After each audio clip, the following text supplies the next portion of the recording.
Mbega hariho ubundi buzima nyuma y'urupfu? Bibiliya itubwira iti umuntu yavyawe n'umugore amara imisi mike kandi adudubiwe n'amagorwa, ashurika bwashurwe maze agacibwa, ahita nk'igitutu ntiyamaho, umuntu niyapfa mbega azosubira kubaho?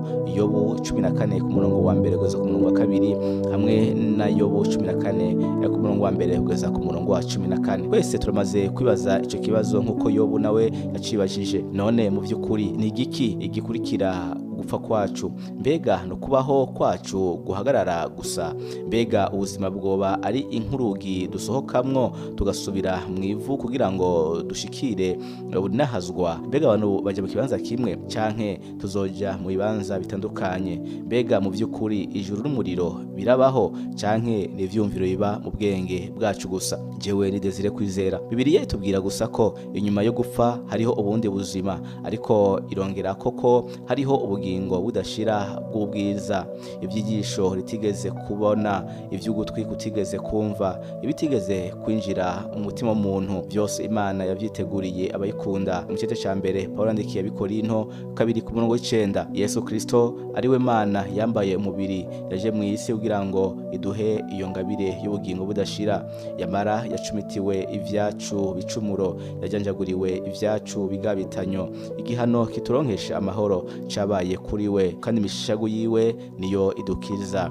Yesaya 53 ku murongo waho wa 5. Yesu yakiriye igihano umwe wese muri twebwe yarakwiye guhanwa, maze atanga ubugingo bwiwe nk'ikimazi.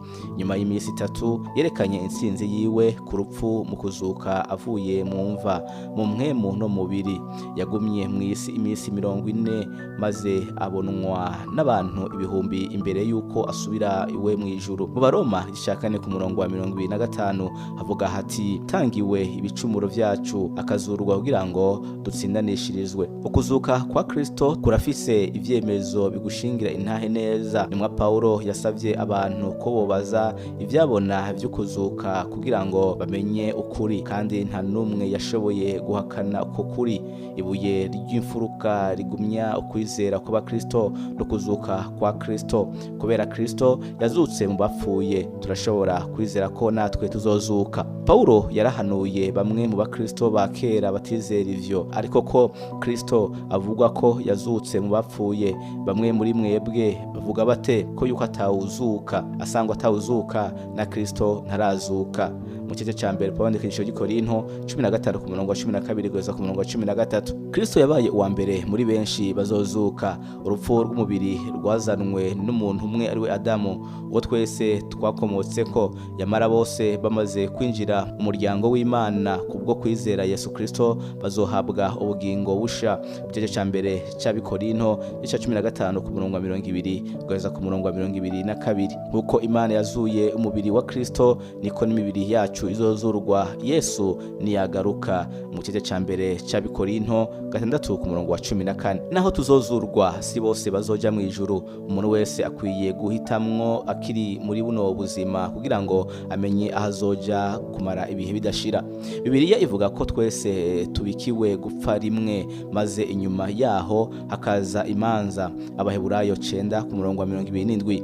Abagizwe abagororotsi bazoja mu ijuru mu bugingo budashira, ariko abatizera bazorungikwa mu gihano c'ibihe bidashira, ariho umuriro. Matayo 25 ku murongo wa 46. Mu muriro cyo kimwe no mu ijuru ni ahantu abantu bazoba, kandi ni ahantu hariho vy'ukuri.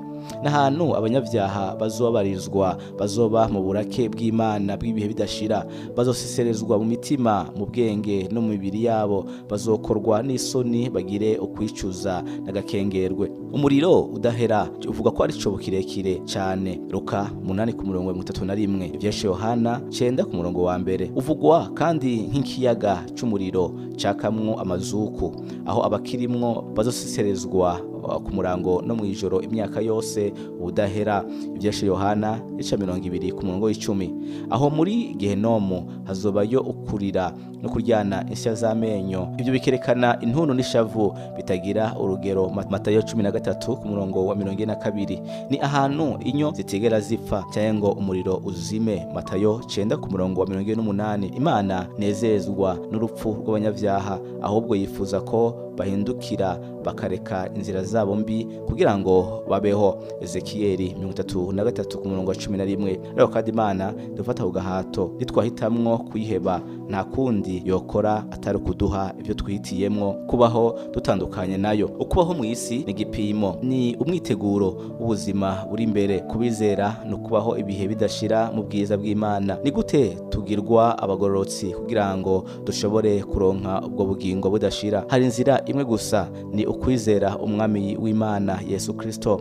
Yesu yavuze ati, ni jewe kuzuka n'ubugingo, unyizera niyo yoba yarapfuye azobaho, kandi uriho wese anyizera ntaho azokwigera apfa. Yohana 11:25 kugeza ku 26. Abantu bose barashobora kuronka ingabire y'ubugingo budashira itangirwa ubuntu, mugabo bisaba ko twiyanka tugaheba ibihimbaro vyo mu isi tukishikanira Imana. Uwizeye Imana arafise ubugingo budashira, ariko utumvira umwana ntazobona ubugingo, ariko uburake bw'Imana buguma kuri we. Yohana 3:36. Nyuma yo gupfa nta kandi karyo tuzohabwa ko kwihana ivyaha vyacu, kuko iyo duhwanye n'Imana nta kundi guhitamwo tuba dufise atari kuyizera. Iragomba ko tuyizako mu kwizera. Nitwemera urupfu rwa Yesu Kristo nk'indishi y'ukugarariza Imana kwacu, tuzoba turonse icemezo cyo kubaho ubuzima bufise isobanuro mu isi n'ubugingo bw'ibihe bidashira turi hamwe na Kristo. Niba ushaka kwakira Yesu Kristo nk'umwe n'umukiza wawe kugira ngo uvuke ubwa kabiri, ngira isengesho ryoroshe ushobora gusenga. Wibuke ko kuvuga iri sengesho canke irindi sengesho ubwaryo atari ryo rizogukiza. Ukwizera Yesu konyene niko gushobora kugukiza ivyaha. Iryo sengesho ni uburyo gusa bugaragariza Imana ukwizera kwawe no kwishimira ko yaguhaye agakiza. Senga uti, Mana, ndazi ko nagucumuyeko kandi ko nkwiriye guhanwa, yamara Yesu Kristo niwe yikoreye igihano nari guhabwa kugira ngo kubw'ukwizera nshobore kuronka imbabazi. Nizeye wewe kugira ngo ndonke agakiza. Ndagushimiye ubuntu bwawe butangaje n'imbabazi zawe n'ingabire y'ubugingo budashira. Amen.